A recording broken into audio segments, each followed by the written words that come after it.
तो WhatsApp people, कैसे हो आप लोग बच्चों। मेरा नाम है राहुल और मैं आपका बहुत बहुत बहुत स्वागत करता हूं आज की अपनी वीडियो के अंदर, जो कि होने वाली है आपकी एमसीक्यू से रिलेटेड फर्स्ट वीडियो। हम लोग स्टार्ट करने वाले कंपनीज अकाउंट, और जिसमें आपको लिटरली बहुत मजा आने वाला है। मैंने आपको जैसे प्रीवियस वीडियो में बताया, मैंने पूरी एमसीक्यू सीरीज को 3 पार्ट में डिवाइड किया, companies, partnership and financial statement analysis वाली बुक, जिसको हम इश्यूज ऑफ फाइनेंशियल स्टेटमेंट्स बोलते हैं, फिर एनालिसिस ऑफ फाइनेंशियल स्टेटमेंट का नाम दे देते हैं।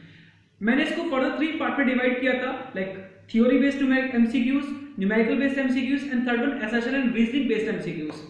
जैसा कि आप सब लोग जानते हो, उसके बाद मैंने इसको फर्दर डिवाइड किया था basic, moderate and advance MCQs के अंदर। तो आज हम कुछ पहली वीडियो के अंदर 14 to 15 एमसीक्यू जो बिल्कुल बेसिक लेवल के होते हैं, जहां से बोर्ड में क्वेश्चन बनता है। आप जानते हो बोर्ड हर तरह का क्वेश्चन आपसे करेगा एमसीक्यू लेवल पे।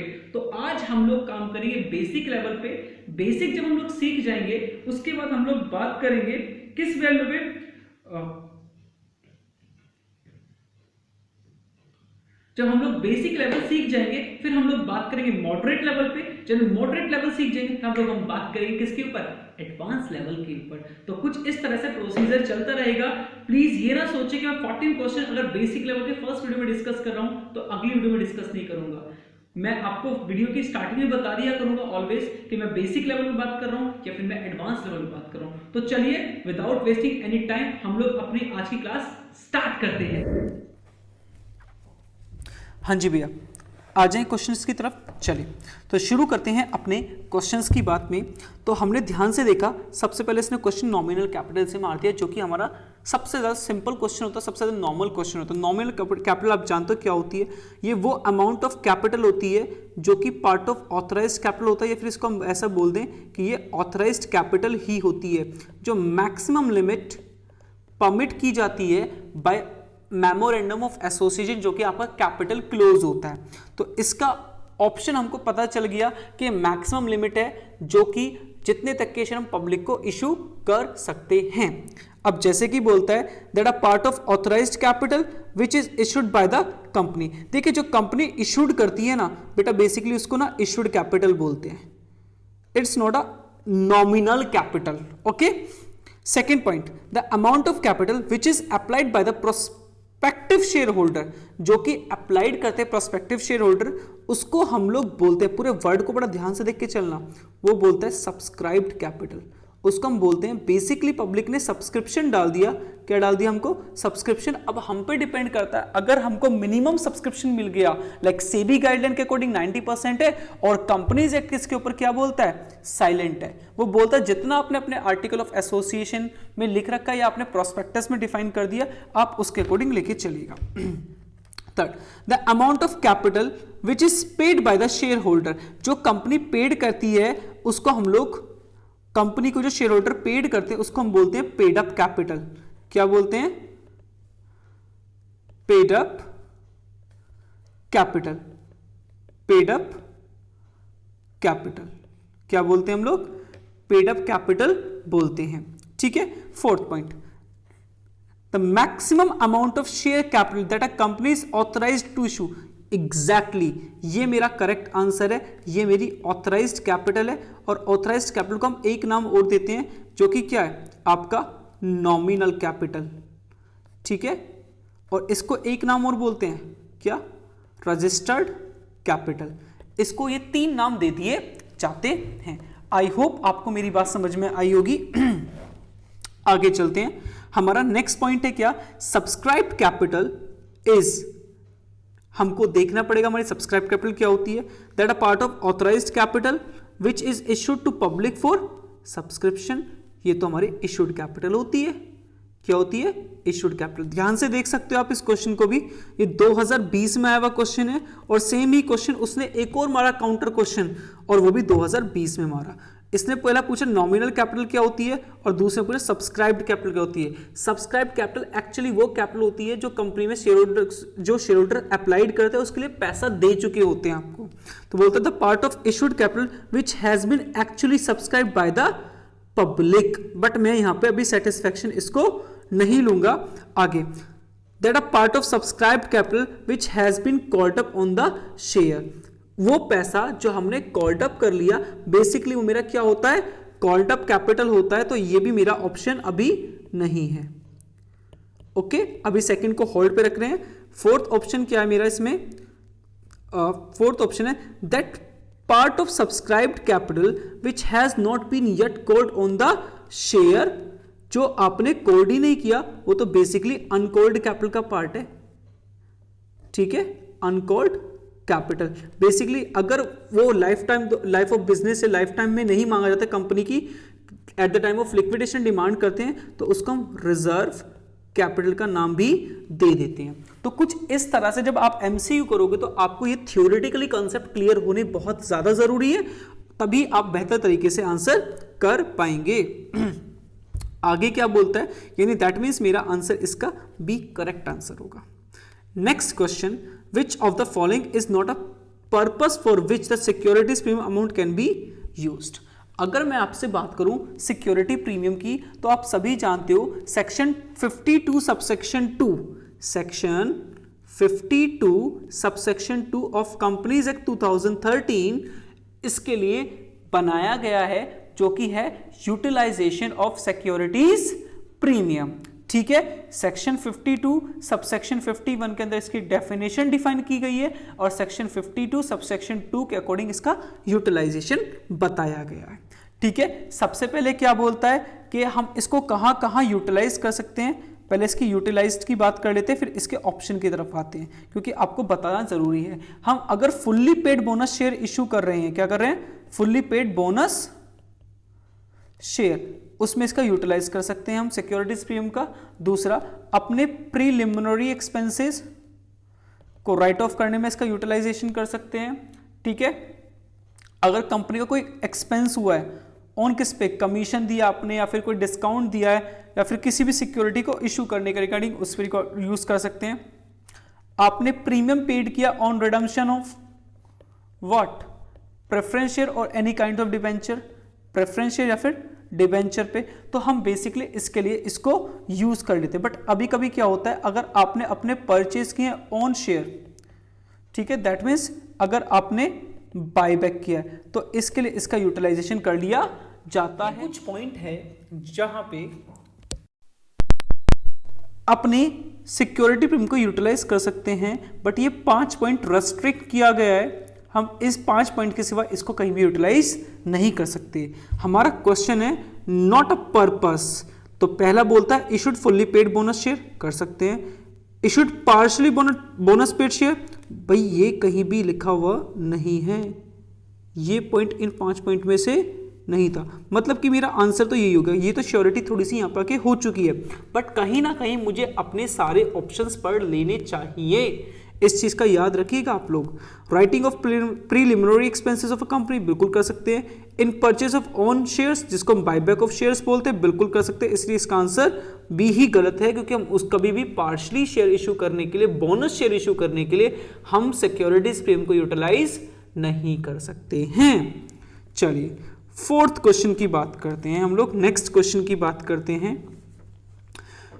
First call amount received in advance, आपको फर्स्ट कॉल का पैसा रिसीव्ड हो गया है एडवांस में, ठीक है, from the share holder before it actually called up by the directors. आप जानते हो जब ऐसी सिचुएशन बनती है तो हम इसको क्या बोलते हैं, कॉल इन, क्या बोलते हैं भैया, एडवांस बोलते हैं। और हम आपको बता दें कॉल्स इन एडवांस एक तरह से क्या होती है, लायबिलिटी होती है। फ्यूचर में जो हमको ये एक ऐसा अमाउंट होता है जो फ्यूचर के लिए हमको रिसीव हुआ है, इसको बेसिकली हम एडवांस में रिसीव करते हैं, बट इसको हम शो कहाँ करते हैं, लायबिलिटी में शो करते हैं। लायबिलिटी में कौन सी लायबिलिटी होती है, ये आपकी अदर करंट लायबिलिटी हो, क्योंकि ये वाला जो पैसा है आप लोग नेक्स्ट 12 महीने के अंदर इसे यूटिलाइज कर लेंगे। ओके, इसीलिए इसका बैलेंस तो क्रेडिट होगा। हमको ये चीज़ तो समझ में आ गई है। मतलब कि जब आप एंट्री पास करते हो, क्या पास करते हो, एंट्री पास करते हो, एंट्री पास करते हो, bank account debit to call in advance. हम ऐसा करते हैं या नहीं करते हैं, सर जी बिल्कुल करते हैं। तो कॉल्स इन एडवांस का बैलेंस क्या आ गया, क्रेडिट हो गया।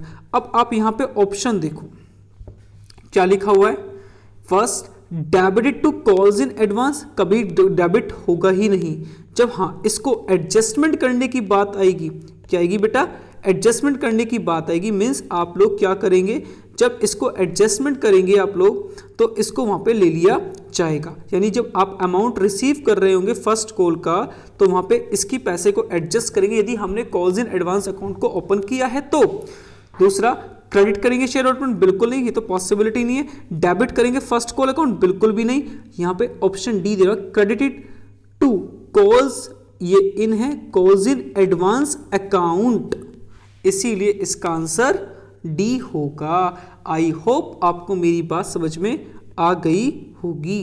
क्या मेरी बात क्लियर है? चलिए हम लोग नेक्स्ट टॉपिक की तरफ बढ़ सकते हैं। मुझे लगता है कि मैंने ये टॉपिक आपको बहुत अच्छे से क्लियर कर दिया है। चलिए हम लोग आगे की तरफ चलते हैं, यानी हम अपने नेक्स्ट क्वेश्चन की तरफ चलते हैं जो कि हमारा है question number 5। Which of the following statement doesn't related to reserve capital, जो आपका रिजर्व कैपिटल से रिलेटेड नहीं होता। मैंने आपको बताया था जो आपकी ऐसी अनकॉल्ड कैपिटल जो आपने एट लिक्विडेशन ऑफ कंपनी या फिर हम बोलते हैं वाइंडिंग अप ऑफ कंपनी पे आप लोग डिमांड करेंगे तो उसके लिए आप लोग क्या बोलते हैं, रिजर्व कैपिटल का नाम दे देते हैं। जैसे कि it is a part of uncalled capital of a company, जी बिल्कुल ठीक है, बट परफेक्ट आंसर नहीं है, इसीलिए हम इसको अभी अपना आंसर नहीं बोल सकते, बट ये भी नहीं बोल सकते ये गलत है। ठीक है, आगे, it can not be use during the life of the company, okay. It can be use writing of the capital loss, बिल्कुल ये तो कर ही नहीं सकते हम, कैपिटल लॉस को राइट ऑफ करने के लिए कभी इसको यूटिलाइज कर ही नहीं सकते। It's a part of subscribed capital, जी पार्ट ऑफ सब्सक्राइब्ड कैपिटल तो एक अलग बात है। सबसे पहले बोला it can not be use during the life of the company. अब इसके आंसर में यहां पे दो ऑप्शन फंस गए। मैंने कहा it can not be use during the life of company. Reserve capital के दो ऑप्शन होते हैं, या तो आप लिक्विडेशन पे मांगते हैं या अपने winding up of the company पे मांगते हैं। एक तीसरा ऑप्शन भी कभी कभी क्या होता है, जब कंपनी को रिक्वायरमेंट होता है मनी का, ये उसको पैसे को तब भी मांग सकती है। तो इसका ऑप्शन इस पॉइंट पे आके बी गलत हो जाता है, तो मेरे अकॉर्डिंग इसका आंसर होगा ए, ये अनकॉल्ड कैपिटल का पार्ट होता है। आई होप आपको मेरी बात समझ में आ गई होगी और हम लोग आगे की तरफ बढ़ सकते हैं। चलिए हमारा नेक्स्ट क्वेश्चन होगा, नेक्स्ट क्वेश्चन क्या होगा हमारा, एक बार देखते हैं। ठीक है, जो हमारा नेक्स्ट क्वेश्चन होगा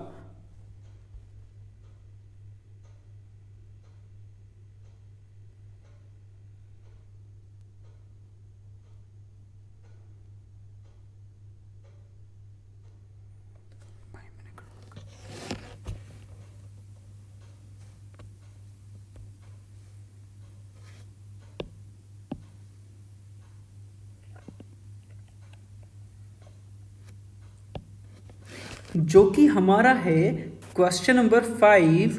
विच of the following statement doesn't related to reserve capital. आप क्वेश्चन के ऑप्शन का आंसर ना हमको गो बाय आंसर भी जाना होता है कभी।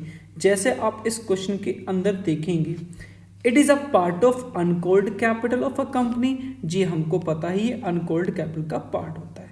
It can not be used during the life of company, बिल्कुल कारण है, हमने पढ़ा कि अनकॉल्ड कैपिटल को हम लोग यूटिलाइज करते हैं, मतलब कि डिमांड करते हैं एट लिक्विडेशन ऑफ कंपनी और winding up of a company.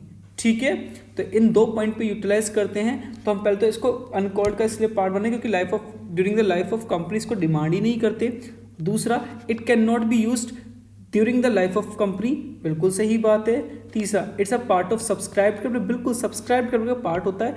अब हम कॉल्ड अप कर लेंगे तो उसको रिसीव कर लेंगे, बट जब वो अनकॉल्ड होगा, जब वो डिमांड ही नहीं हुआ तो रिसीव कैसे हो सकता, तो रिसीव नहीं होगा। दैट मीन्स इसने पूछा डजंट रिलेटेड टू, इसने it can be used for writing of the capital losses. Capital loss करने के लिए कभी हम रिजर्व कैपिटल को यूज नहीं कर सकते, इसलिए यही इसका करेक्ट आंसर होगा। यानी इसका आंसर होगा क्या? सी। क्या होगा इसका आंसर? सी होगा, और यही आपका आंसर है। डी इसका आंसर करेक्ट है, बट इसका जो मतलब कि ए, बी और सी सही हैं, इसमें डी गलत है। आप कभी भी रिजर्व कैपिटल को यूज नहीं कर सकते कैपिटल लॉस को राइट ऑफ करने के लिए। अब क्वेश्चन नंबर 6 की तरफ आते हैं। ये 4 क्वेश्चन वो थे जो आपके 2020 के पेपर में, 2020 के पेपर के अंदर आपको देखने को मिले थे। अब बात करते हैं क्वेश्चन नंबर हम लोग 6 की। अ कंपनी हैज, आप जानते हो सेपरेट लीगल एंटिटी होता है, परपीचुअल सक्सेशन भी होता है, जिसके कारण लिफ्टिंग ऑफ कॉर्पोरेट विल होता है। ये सीए, आईपीसी या सीए फाउंडेशन के बच्चे बहुत अच्छे समझेंगे अगर कोई बच्चा देख रहा हो तो। तीसरा लिमिटेड लायबिलिटी होता है, और ऑल ऑफ द अबव, यानी इसके तीनों ही ऑप्शन सही हैं, और लास्ट में ऑप्शन दे रखा है ऑल ऑफ द अबव, इसलिए इसका आंसर डी होगा। 7th क्वेश्चन की बात करेंगे हम। A liability of a share holder is limited to. अब देखो, 2 तरह के शेयर हम लोग अलॉट करते हैं, एक तो इक्विटी करते हैं और एक प्रेफरेंस करते हैं। अब इन दोनों की बात करूं तो इनकी अमाउंट के पॉइंट ऑफ व्यू पे हम 2 तरह से, एक कंसिडरेशन फॉर कैश करते हैं और एक कंसिडरेशन अदर देन कैश करते हैं। अब इसके बाद बात आती है इनकी लायबिलिटी के पॉइंट पे। लायबिलिटी के पॉइंट पे 3 तरह की कंपनी बन जाती हैं, limited by share, limited by guarantee, limited by share and guarantee, और एक फोर्थ होता है अनलिमिटेड लायबिलिटी, जैसी इस नाम की कोई कंपनी अब होती ही नहीं है। लिमिटेड बाय शेयर, यदि आपने 10 रुपये का शेयर ले रखा है और कंपनी को आपने 8 दे दिए, तो कंपनी आपसे 2 रुपये मांग सकते हैं। जितनी उसकी फेस वैल्यू की अमाउंट है, आप में से आपने जो फेस वैल्यू में से आपने उसकी पेड अप में जितना पेड कर दिया, उसके बाद जो रिमेन्स बचेगा, कंपनी आपसे उसकी डिमांड कर सकती है, उससे एक्स्ट्रा कुछ भी डिमांड नहीं कर सकती। मतलब जितना आपने शेयर लिया हुआ है उससे ज़्यादा पैसा आपको डिमांड नहीं किया जाए। गारंटी का मतलब क्या है? कंपनी को शेयर होल्डर गारंटी देता है कि यदि कंपनी का लिक्विडेशन होता है, कंपनी को रिक्वायरमेंट ऑफ मनी होता है, तो मैं सर्टेन अमाउंट कंपनी को पे करूंगा। दैट मीन्स ये उसने कंपनी को गारंटी दे दी। जब वो पार्टनर, जो मेंबर बना, सॉरी पार्टनर बोल रहा हूँ, मेंबर बना, कंपनी का शेयर होल्डर बना, तो उसने गारंटी दी कि कंपनी में किसको कितने पैसा देना पड़ेगा, तो ये उसने खुद से पर्सनल गारंटी दिया। ऐसा भी हो सकता है कि टर्म्स एंड कंडीशन में लिखा हो, कभी कभी कोई शेयर होल्डर्स एक ज़्यादा पोर्शन ऑफ शेयर लेने के लिए ऐसा कर देता है, वो गारंटी दे देता है। अब लिमिटेड बाय शेयर और लिमिटेड बाय गारंटी दोनों को मिक्स कर दो। अगर उसने शेयर भी ले रखा है प्लस गारंटी भी ले रखा है, तो जितना पेड अप वैल्यू से पेड करना पर शेयर पे, वो भी पे करेगा। अगर उसने गारंटी दी तो बेटा वो भी पे करना पड़ेगा। तो इसीलिए अब देखते हैं वो कहाँ तक होता है। पेड अप वैल्यू बिल्कुल नहीं, तो उसने तो पे कर दिया। क्वार्टर वैल्यू बिल्कुल नहीं। अब इसमें एक ऑप्शन आता है फेस वैल्यू। मैंने अभी आपसे क्या बात की, 10 रुपये का शेयर है, यदि आपने 8 तो डिमांड और किए जाएंगे, मीन्स आपसे 10 रुपये से ज़्यादा तो पैसे नहीं मांगे जा रहे, तो यानी फेस वैल्यू इसका अभी तक करेक्ट आंसर है। बट एक होता है क्या, रिजर्व प्राइस। हम ऐसा कुछ पढ़ते ही नहीं है, तो ये तो वैसे ही लीक से हट गया। पेड अप वैल्यू वो तो जो कंपनी को एक्चुअली हम लोग पे कर चुके होते हैं। कॉल्ड अप जो कंपनी ने हमसे मांगा, जो नहीं मांगा वो अनकॉल्ड होता है। तो इसलिए इसका आंसर होगा सी। विच Who is the owner of a company? Question number 8. Who is the owner of the company? Government, board of director, creditors of the company and none of these. देखो, जो कंपनी के owner होते हैं वो होते हैं share holder. कौन होते हैं? शेयर होल्डर, जो एक्चुअली में कंपनी के ओनर होते हैं।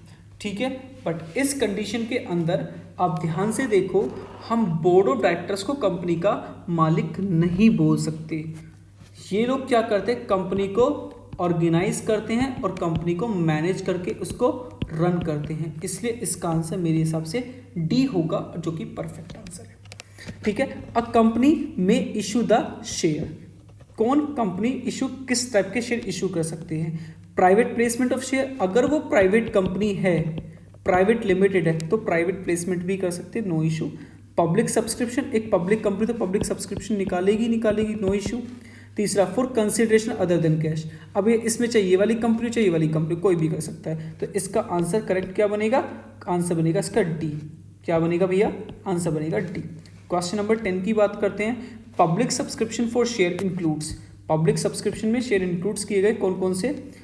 For to issue prospectus, to application to make allotment all of the above. Public subscription for share includes, ये सबके सब इसके अंदर इंक्लूड होते हैं, इसलिए इसका आंसर डी होगा. Question number 11, on the issue of share should be shown. On the issue of share should be shown. ठीक है, premium on the issue of share should be shown कहाँ होता है? आप जानते हो, अगर आपने प्रीमियम पे शेयर इशू किया है तो आप उसको रिजर्व एंड सरप्लस का पार्ट बनाते, that means equity and liability side में आप शेयर होल्डर फंड के अंदर उसको दिखाएंगे. तो इसमें मेरे पास ऑप्शन है on the asset side of the balance sheet, on the equity and liability side of the balance sheet, in a profit loss statement, not the above. तो इसका आंसर होगा B. Maximum limit of the premium on share unlimited हो सकता है, हम कितने भी percent का मांग सकते हैं. इस पे एक्ट ने कुछ नहीं बोला. 10%, 5% और 100% है. ये बिल्कुल एक ऐसी कहानी है, ऐसा कुछ है ही नहीं. तो इसका आंसर क्या होगा? डी होगा. According to the companies act 2013, मैं पूरा लिख देता हूँ. ठीक है, as per the companies act 2013 minimum subscription has been fixed by dash 25%, 50%, 90% और नन ऑफ द अबव. ये आपके लिए होमवर्क है. इवन क्वेश्चन नंबर 14 भी आपके लिए होमवर्क है. कमेंट सेक्शन में प्लीज आंसर कर दीजिएगा कि ये क्वेश्चन का आंसर क्या होगा. जो बच्चा अच्छा बताएगा इसका आंसर परफेक्ट एक्सप्लेनेशन होगा, मैं उसकी नेक्स्ट वीडियो में सबसे पहले उसका नाम लूंगा कि इस बच्चे ने इन क्वेश्चन का परफेक्ट एक्सप्लेनेशन दिया है, और उनका जो कमेंट है मैं पब्लिकली उसको एक्सप्लेन करूंगा, उसको एक्सप्रेस करूंगा. नो मैटर आप इंग्लिश लिखते हैं, हिंदी लिखते हैं, इंग्लिश लिखते हैं या फिर लाइक हम लोग टाइपिंग लैंग्वेज लिखते हैं, उससे कोई फर्क नहीं पड़ता. आप परफेक्ट आंसर दीजिए. इस बार आपको टिक करने कोई सॉल्यूशन नहीं देना, बस आपको आना चाहिए. आई होप आपको मेरा वीडियो बहुत अच्छा लगा होगा. मैं अपना बेस्ट देने का कोशिश कर रहा हूं जिससे कि आप लोगों से बहुत अच्छे से कनेक्ट हो सकूं. तो मिलते हैं हम आपको नेक्स्ट वीडियो में. तब तक के लिए राम राम, और प्लीज़ पढ़ते रहिए और आगे बढ़ते रहिए. धन्यवाद.